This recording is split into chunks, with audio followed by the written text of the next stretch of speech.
and passive voice. Now, active and passive voice is a topic of English grammar which seems quite difficult for some students, but it is actually not. But I think that if we would draw a comparison between direct and indirect speech and active and passive voice, then active and passive voice would be the winner for not being so difficult, right? So this is very simple and very short, you can say. So let's first have a look on what is an active voice and what is a passive voice so that we can understand the concept of these voices in a bit detail and in a more clearer way. So first let me tell you the definition, because by the help of the definition you can draw a picture in your head, so it would not be difficult for you to go through all the other details of active and passive voices. So active voice tells us what a person or thing does, as you can see on your screens as well.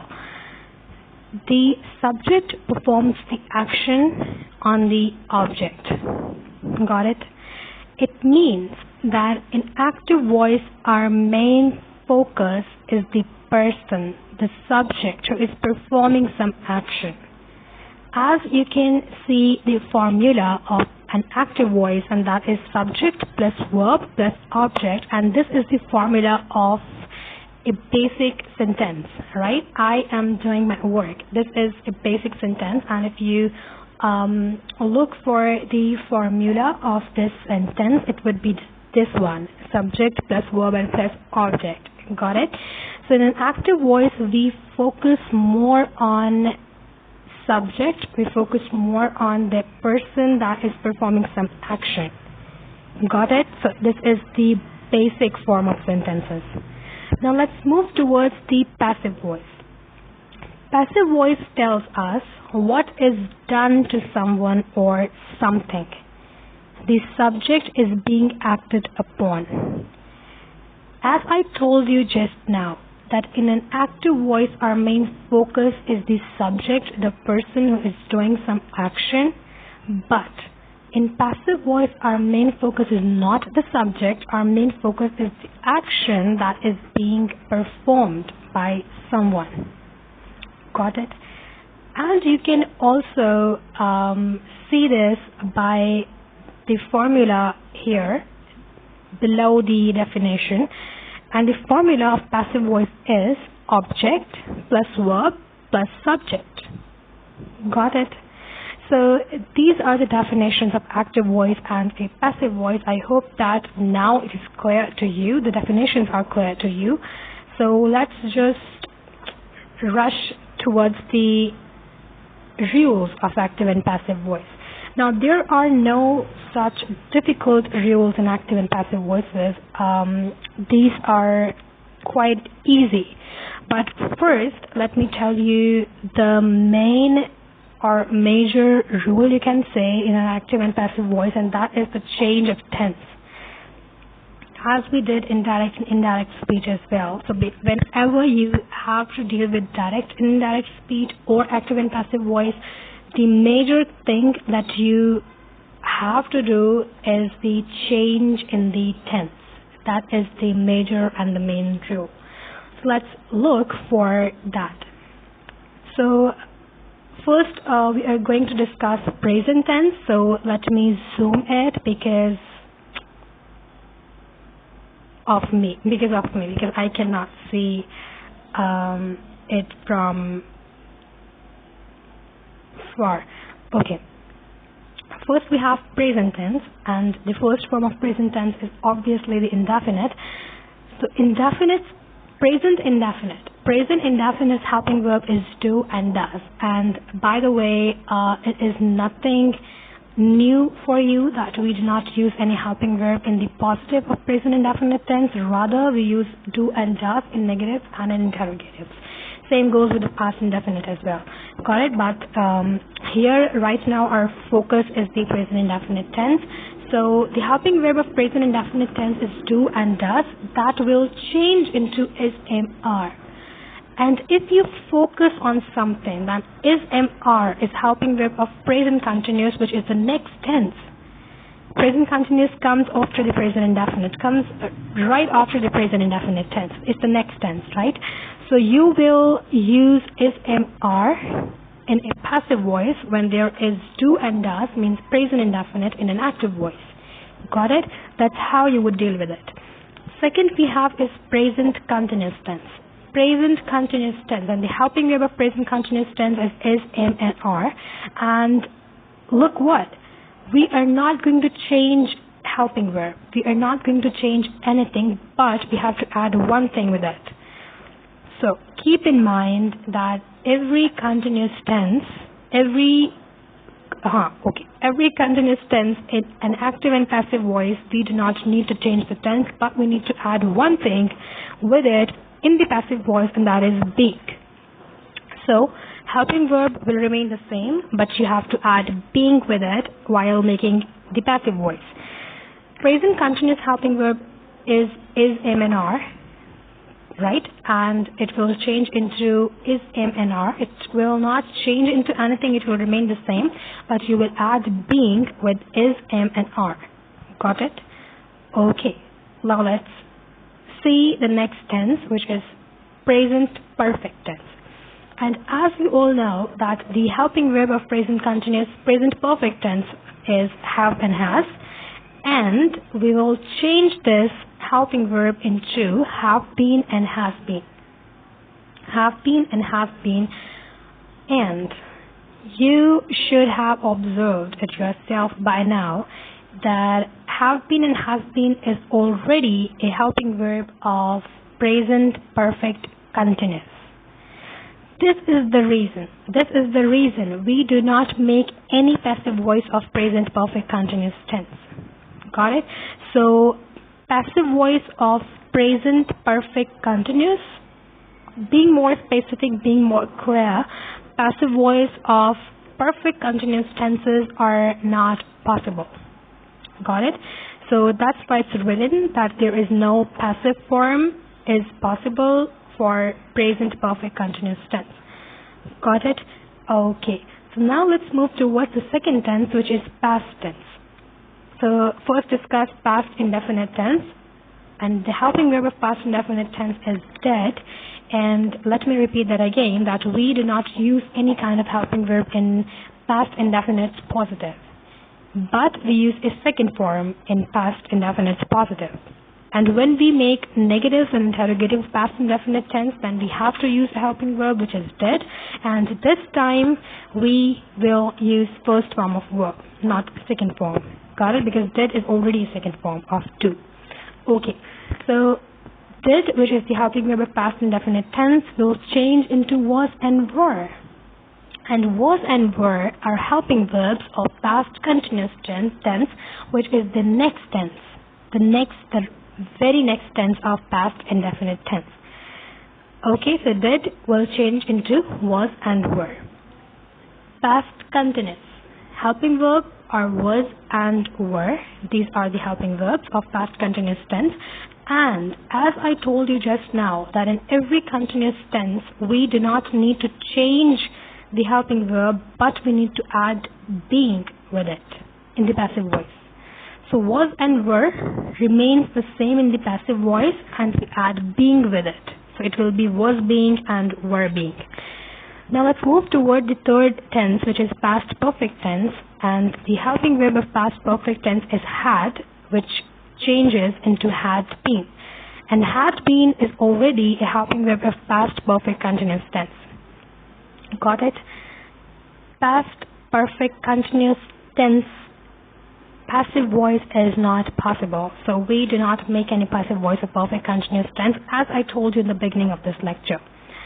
Okay, so let's move towards by the way, these examples, these rules and these change in tenses will be more clear to you when you will see examples. So we will see examples after these slides. Future tense, we have future indefinite tense, and the helping verb of this tense is will, and it will change into will be, which is the helping verb of future continuous, and future continuous is the next tense of future indefinite tense. So you can create this trick by yourself in your mind that in an active and passive voice, we need to change the tense in the very next tense of that tense. Present indefinite changes into present continuous, right? Present continuous changes into present perfect. Sorry, present continuous tenses do not change. We do not change present continuous tenses, but perfect tenses changes into perfect continuous of that particular tense. Got it? Okay.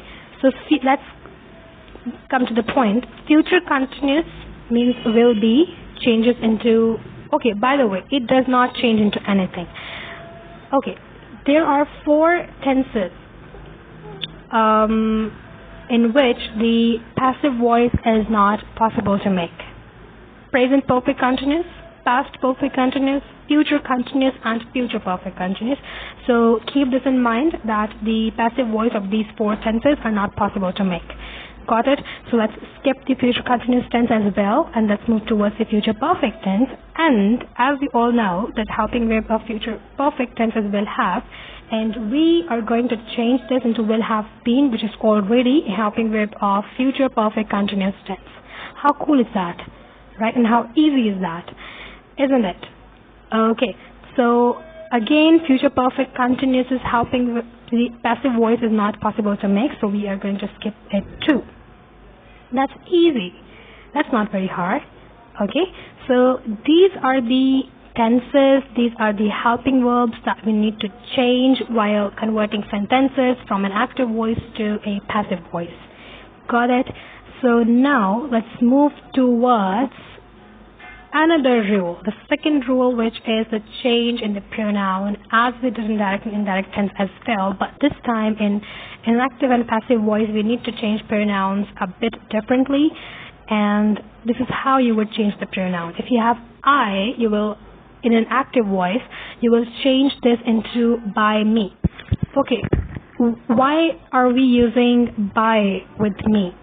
Because we need to add subject at the in the passive voice. I'm talking about passive voice specifically, that we need to add subject in the passive voice at the end of the sentence every time, and when we are adding subject at the end, we need to add by before that. Always we need to add by before a subject in the passive voice only.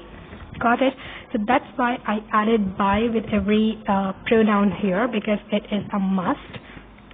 Okay, so you can also learn these pronouns in a way that I changes into by me, you into by you, she into by her, they into by them, we into by us, he into by him, it into by it, and who into by whom. Who is WH word? Okay, so let's skip that for now. Okay, so now let's move towards the rules, the most important thing. I want you all to open your head, and I want you all to be all ears, because this is something which is very important in the active and passive voice, and these are the rules. Okay, so there are 5 rules, not 5, but there are 4 rules. I forgot to write number 3 here, so this is a little mistake, but let's just forget about it. Let's just focus on the rule. Rule number 1 is identify the subject plus verb plus object in the active sentences to convert to passive voice.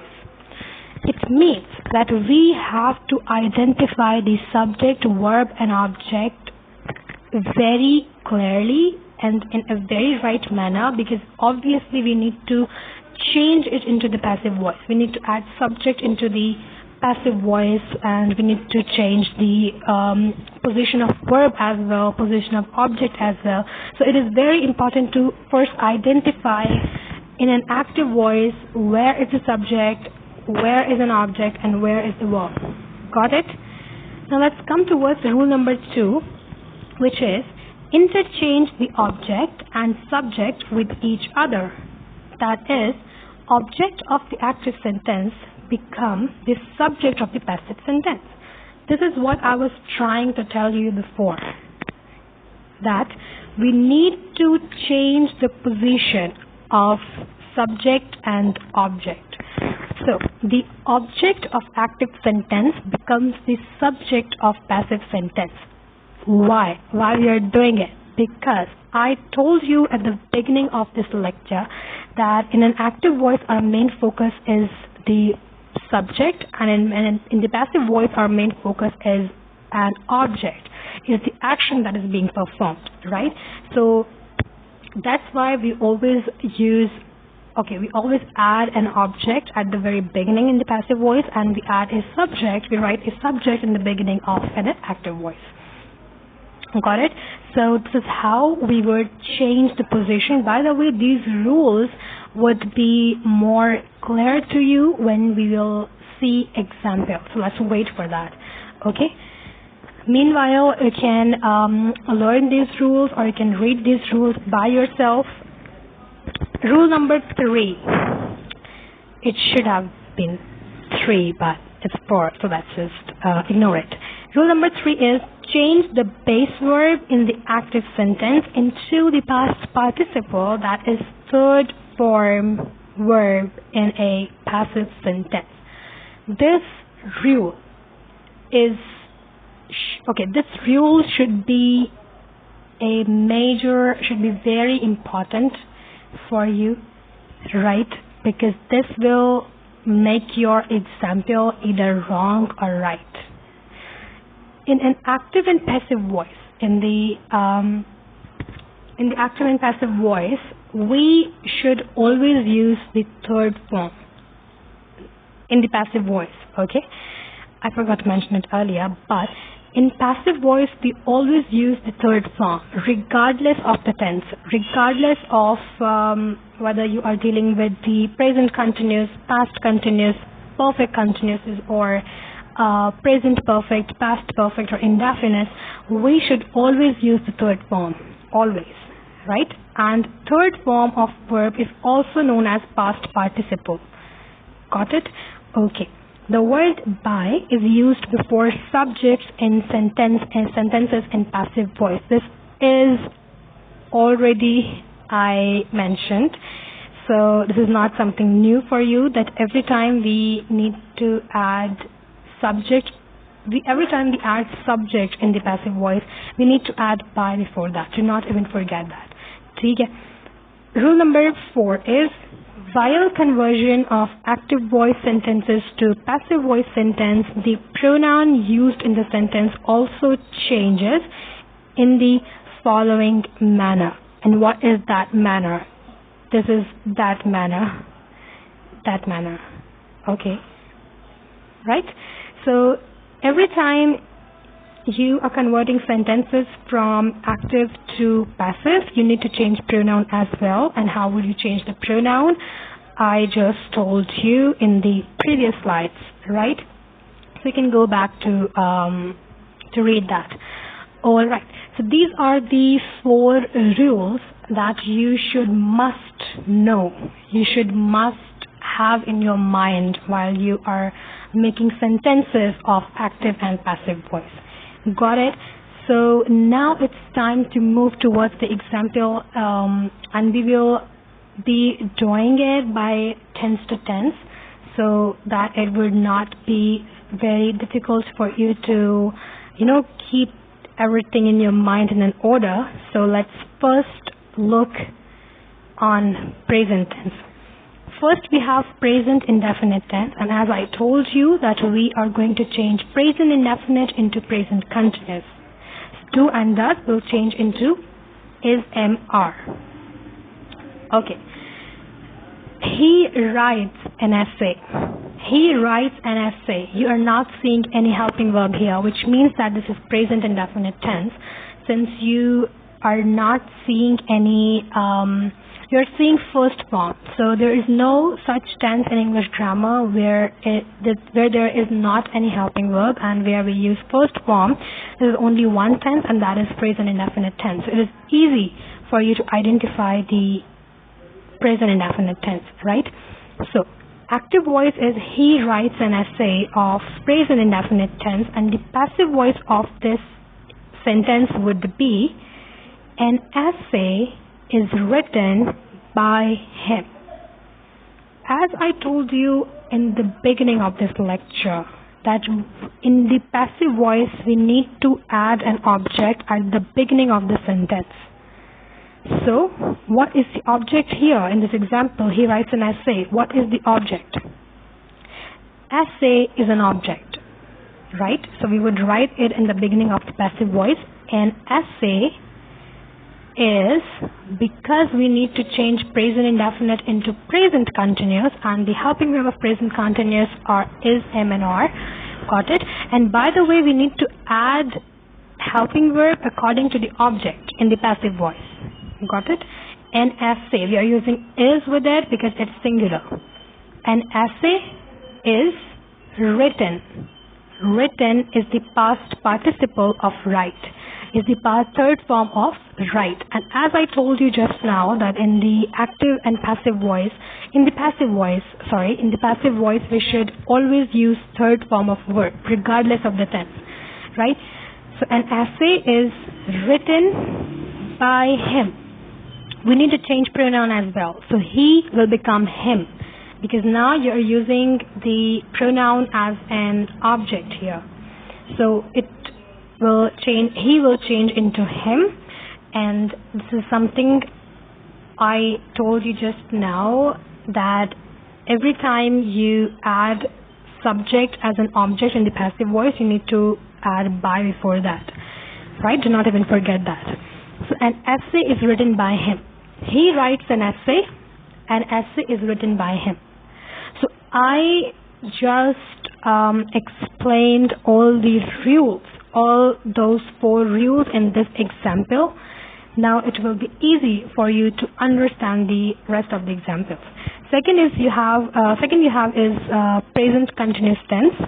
He is writing an essay. This is present continuous, and I told you just now, and you all know pretty much by now, that we do not change tense of continuous tenses, but we add being with that. We add being with the helping verb. So he is writing an essay. An essay is being written by him. Being written by him. So as I told you that you need to add being with the helping verb. Helping verb remains the same in continuous tenses, but we need to add being with that. And obviously we have to use third form, and we have to change the pronoun, and we have to add by. These are the rules that you should have known by now. Okay. He is writing an essay. The passive voice would be an essay is being written by him. He has written an essay. This is present perfect. So, an essay has been written by him. He has been writing an essay. This is present perfect continuous. And as I told you that the passive voice of perfect continuous tenses are not possible. So we will simply write no passive. Got it? Now let's move towards the second tense, which is past tense. First we have past indefinite tense. He wrote an essay. The passive voice would be an essay was written by him, because past indefinite changes into past continuous. He was writing an essay. This is past continuous. And since this is a continuous tense, it means that we are not going to change the tense, but we are going to add being with that, with helping verb. He was writing an essay. An essay was being written by him. He had written an essay. This is past perfect. An essay had been written by him. And he had been writing an essay. This is past perfect continuous, and there is no such passive voice of past perfect continuous. So you will simply write no passive. Got it? Now let's move towards the third and the last tense, which is future tense. So let's look at the first tense, which is future indefinite tense.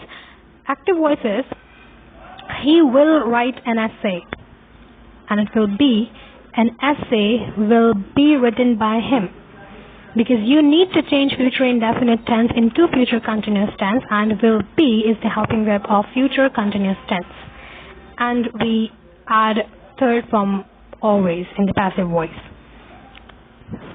He will be writing an essay. This is future continuous tense, and I told you this as well, that there is not any passive voice for future continuous as well.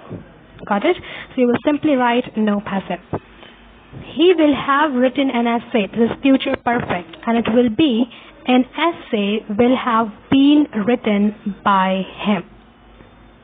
He has been writing, he will have been writing an essay. It should have been he will have been, but I forgot to mention it. But there is not any passive voice of future perfect continuous as well, right? So I forgot to write will have been here, and I wrote has been by mistake, so apologies for that. That's it. So what we have discussed so far, what we have learned so far is that there are four tenses of which there is no passive voice. Got it? Present perfect continuous, past perfect continuous, future continuous, and future perfect continuous. Got it? Okay. So now let's move towards the imperatives, and as I told you while we were discussing direct and indirect narrations, although if you haven't watched that video of direct and indirect narrations yet, I would recommend you to watch that, right? So let's talk about the imperatives. And imperative sentences are those sentences in which there is some command, an order, request, or a suggestion, you can say. So we change or we deal with imperatives in the active and passive voice a bit differently. So let's just look for it. First, you need to know what are imperative sentences, although I have just told you, but this is a definition of imperative. I want you all to read this definition yourself. And below this definition, there is a formula of passive voices, right? So imperative sentences are the sentences in which we express our feelings and emotions like command, order, advice, and request. For sentences containing request, advice, and order, we will use you are requested to, advised to, and ordered to. Got it? We'll see imperatives in a bit detail in examples, obviously. So now, second thing is the formula of imperative sentences of passive voice. So the formula is, like when there is an imperative sentence in an active voice, then in the passive voice, how would you change it? So you would change that sentence according to this formula, and that is let plus object plus be or not be is for negative, plus past participle means third form of verb. That's it. This is quite simple, right? So now let's see some examples of imperatives. Shut the door. Shut the door. This is imperative sentence, right? Because there is a command. So the passive voice of this sentence would be let the door be shut. Let the door be shut. Because according to that formula that we have just seen, we need to add let. We need to write let at the beginning. Then we need to add an object. Then we need to add be, and then we have to add third form of verb. So the third form of shut is shut, right? Shut, shut, shut. Okay, let the door be shut. The This is how we deal with imperatives in the active and passive voice. Second is post the letter at once. Let the letter be posted at once. Posted is the past participle of post. Let the letter be posted at once. Always speak the truth. Let the truth always be spoken. Let him help his brother. Let his brother be helped by him. Clean your room. Let your room be cleaned. Learn your lesson. Let your lesson be learned. Learned is the third form of learn. Got it? Okay. So that's it. The active and passive voice is just completed, and I hope that you understood each and every concept of active and passive voice. Now you can do practice by yourself, and I would suggest you to make at least 10 examples after watching this video of active and passive voice, including all those tenses and imperatives as well. So that's all for this video. Thank you very much for listening. Have a great day. Allah Hafiz.